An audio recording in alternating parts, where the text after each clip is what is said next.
Evening. Some new faces. It's refreshing. So I came here tonight a little late. I wanted to come after the meeting last time, and I did. But I got to tell you guys, doing government's not that hard, right? You got to honor your oath and not be a dick. I mean, that's really the basic rules of government. And I saw some good change after what happened to Rebecca Massey. I really did. It was some good new mayor, new city attorney coming in. So we got some good things. And then all of a sudden, a video leaked from the chief of police, right? And I've got it queued up here, and I'm not going to quote him. I'd rather just use his own words.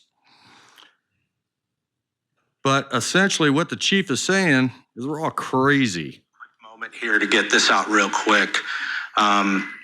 You know, what happened last week in a council meeting resulted in what I think everybody in the world is calling an illegal arrest and a violation of someone's First Amendment rights. That's clearly not what we're about, and that is not what happened. Actually, that's literally what happened, right? So what the chief just told us was that the entire world was wrong. What we witnessed with our lying eyes was wrong. I'm a root cause guy. My son was threatened to be shot and killed here in the state of Arizona in 2019. School didn't say anything to the police or the parents.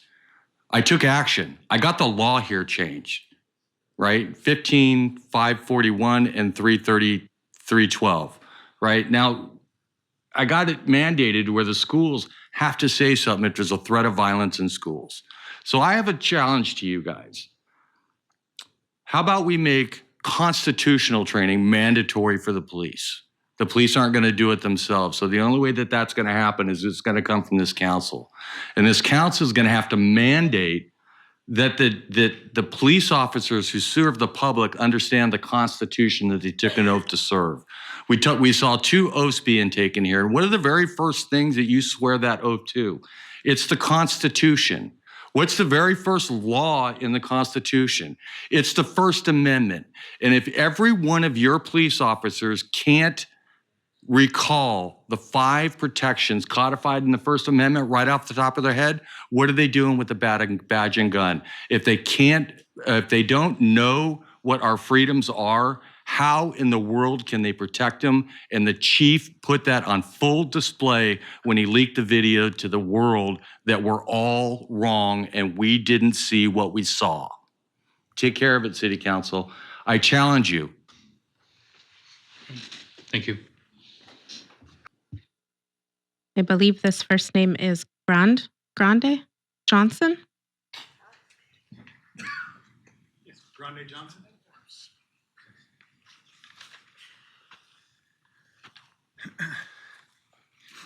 Good evening, Your Majesty. Oh, shit. Shocked me. Good evening, Your Majesties, and thank you for gracing us with your presence this evening, and thank you for allowing me to address you. I was actually going to say something along the lines of that, what that woman just said, but it's already been done, and I don't think I need to really be just overly obnoxious. But I think that sometimes points need to be made, right? And I'm glad that you guys are starting to understand. What I do want to say, though, is that I'm glad that there's a new mayor here. I appreciate what you're doing, Kevin. Thank you. And I guess there's a new city attorney coming as well. But I really think that the police chief either needs to do the right thing and resign and walk away, or that you all need to do something. Mistakes happen. We all make them. And I think that what happened to Rebecca came out of, I would even say, I'm even going to dare to say maybe even innocent ignorance. People not necessarily meaning to do something wrong. I don't know, it's pretty over the top. But mistakes happen. But when the police chief doubled down and tripled down on that mistake and encouraged his other officers to continue to do the same thing that was done before and encouraged his officers to pat the cop on the back who violated someone's constitutional rights, again, mistakes happen. But man, when you double and triple down on it like that, chief, he's got to go. And I think that you should do the right thing for your community and just leave on your own. That's all I have. Thank you all so much. Thank you.